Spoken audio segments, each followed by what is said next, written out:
हर महादेव। श्री सोमवार व्रत कथा। एक समय नैमिषारण्य तीर्थ पर 80,000 ऋषि और मुनि श्री वेद व्यास जी के शिष्य सुत जी से पूछने लगे कि हे मुनि श्रेष्ठ, इस कलिकाल में समस्त प्राणियों को मनोवांछित फल प्रदान करने वाले व्रत की कथा विधि विधान सहित कहिए, जिससे मनुष्यों के पाप नष्ट होकर समस्त कामनाओं की सिद्धि प्राप्त होवे। ऋषि और मुनियों को इस पवित्र धारणा का स्वागत करते हुए श्री सुत जी बोले कि कामनाओं को सफल करने वाला सोमवार का व्रत है। सो मैं आप सबके स्नेहवश सोमवार व्रत की कथा, सोम प्रदोष और 16 सोमवार व्रत विधि सहित वर्णन करता हूँ। ध्यान लगाकर सुनो। सोमवार व्रत की विधि। सूत जी बोले कि सोमवार व्रत साधारण है और दिन के तीसरे पहर तक करना चाहिए। इस व्रत में फलाहार अथवा पारण का कोई विशेष नियम नहीं है, किंतु दिन रात में एक ही समय भोजन करना अति आवश्यक है। सोमवार के व्रत में शिव पार्वती का पूजन करके शिव महिमा स्तोत्र का पाठ हो सके तो करना चाहिए। सोमवार का व्रत 3 प्रकार से करना चाहिए। प्रति सोमवार को साधारण, दूसरे सोम प्रदोष और तीसरे 16 सोमवार। इन तीनों की विधि एक है।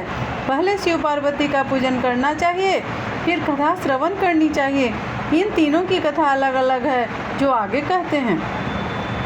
अत सोमवार व्रत कथा प्रारंभ। संतान न होने का था और पुत्र प्राप्ति की चिंता में हर समय बेचैन रहता था। वह पुत्र प्राप्ति की कामना से प्रति सोमवार को भगवान शंकर का व्रत और पूजन नियमानुसार करता था और सायंकाल को शिव जी के मंदिर में धूप दीप जलाया करता था। उसकी सच्ची श्रद्धा भक्ति देखकर एक समय श्री जगन माता पार्वती ने श्री भगवान भोले भंडारी से अनन्य विनती के साथ हाथ जोड़कर कहा कि हे त्रिलोकीनाथ, यह सेठ आपका भक्त है, इसलिए आप इस पर कृपा कीजिए और इसकी मनोकामना पूर्ण कर दीजिए। श्री पार्वती जी की यह बात सुनकर देवों के देव श्री महादेव जी बोले कि हे गिरिजा, यह संसार एक कर्म क्षेत्र है। यहाँ प्राणी कर्म करने को ही शरीर धारण करता है। जैसे किसान खेत में जैसा बीज बोता है वैसा ही फल प्राप्त होता है, ठीक इसी प्रकार संसार में जो जैसा कर्म करता है वो वैसा ही फल पाता है। अपनी अपनी करनी का ही सब प्राणी फल भोगते हैं। यह बात सुनकर दयामती श्री पार्वती जी ने अनन्य विनय कर कहा कि हे प्राणनाथ, जबकि यह बेचारा रात दिन दृढ़ विश्वास के साथ आपकी भक्ति करता है, तब आप कृपा करके इसके दुख का निवारण कीजिए। आप तो दया के धाम हैं, अतः इस पर दया अवश्य करनी चाहिए। श्री गिरजा भवानी के इस प्रकार आग्रह करने पर श्री शिव जी महाराज बोले कि हे पार्वती, वैसे तो इसकी किसी प्रकार की कोई कमी नहीं है, केवल एक पुत्र का अभाव है। तो पुत्र प्राप्ति की चिंता में ही रात दिन दुखी रहता है। इसके भाग्य में कोई पुत्र नहीं है। फिर भी मैं इसकी श्रद्धा देखकर और तुम्हारे आग्रह से इसको पुत्र प्राप्ति का वरदान देता हूँ, परंतु वह पुत्र केवल 12 वर्ष ही जीवित रहेगा। इसके पश्चात वह मृत्यु को प्राप्त हो जाएगा। सो हे पार्वती जी, इससे अधिक मैं इसके लिए और कुछ नहीं कर सकता। शिव जी महाराज और पार्वती जी के सब बातें वो सेठ की पूजा करते हुए सुन रहा था। इस बात से उसे न तो कुछ प्रसन्नता हुई और न ही दुख प्राप्त हुआ। वह उसी प्रकार प्रत्येक सोमवार को श्री शिव जी महाराज का व्रत व पूजन करता रहा। इस प्रकार करते करते बहुत दिन व्यतीत हो गए। तब शिव जी की कृपा से उस सेठ की स्त्री गर्भवती हुई और 10वें महीने में उसने अत्यंत सुंदर बालक को जन्म दिया। सेठ के घर में बहुत खुशी मनाई गई, परंतु सेठ को उसकी केवल 12 वर्ष की आयु जानकर कोई प्रसन्नता नहीं हुई और न ही उसने यह भेद किसी को प्रकट किया। प्यार दुलार में इस प्रकार प्यार दुलार में वह बालक 11 वर्ष का हो गया। तब उस बालक की माता ने अपने पतिदेव से कहा कि हे प्राणनाथ, अब मेरा लाल सियाना हो गया है, अतः किसी सुंदर गुणी कन्या से इसका विवाह रचा दीजिए। इस पर सेठ ने कहा कि अभी इसका विवाह नहीं करूँगा, क्योंकि मैं इसे काशी जी पढ़ने को भेजना चाहता हूँ। इतना कहकर सेठ ने उस बालक की मामा को बुलवा लिया और बहुत सा धन देकर कहा कि उसे काशी जी पढ़ने को लिए भेजना चाहता हूँ, देकर उसे पढ़ने के लिए काशी जी ले जाओ।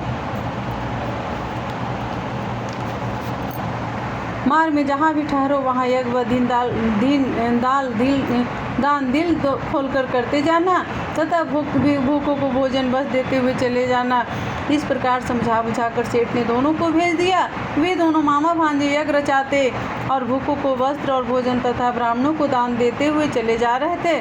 चलते चलते मार्ग एक शहर में रुके। दैवी योग से उस नगर के राजा की उसका लड़का एक काक से काना था।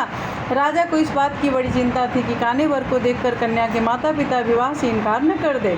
इस कारण जब उसने अति सुंदर सेठ के लड़के को देखा तो मन में विचार किया कि क्यों न इस लड़के को दूल्हा बनाकर बरात का ठुकाव करा लिया जाए, जिसे किसी प्रकार की बाधा न पड़े। ऐसा विचार करके राजा ने उस लड़के के मामा से प्रार्थना की। वे दोनों सहमत हो गए।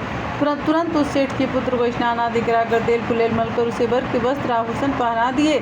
इस प्रकार उसका सौंदर्य और भी अधिक बढ़ गया और उसे घोड़ी पर चढ़ाकर बड़ी धूमधाम से बरात का ठुकाव कराया। उस सुंदर वर को देखकर स्त्रियां बहुत प्रसन्न हुई और बड़ी सुंदरता से सब काम हो गया। वर के पिता ने सोचा कि इस समय के काम तो संपन्न हो गया, परंतु आगे फेरों के वक्त कहीं कोई बाधा न पड़ जाए, इसलिए विवाह कार्य भी इसी लड़के से करा लिया जाए तो अच्छा। ऐसा विचार कर वर के पिता ने उसी लड़के के मामा से विनयपूर्वक अनुकूल वचन कहे, आप कृपा करके फेरों और कन्यादान का काम भी करा दे तो आपकी बड़ी कृपा होगी। हम इसके बदले में जितना भी कहोगे धन दे देंगे। उन दोनों मामा भांजे ने वर के पिता की यह बात भी स्वीकार कर ली। विवाह का समस्त कार्य बड़ी अच्छी तरह से संपन्न हो गया, परंतु जब लड़का महल में गया, प्रेमालाप करने के बाद राजकुमारी सो गई तो उसने राजकुमारी के चुंदरी के पल्ले पर लिख दिया कि तेरा विवाह मेरे साथ हुआ है।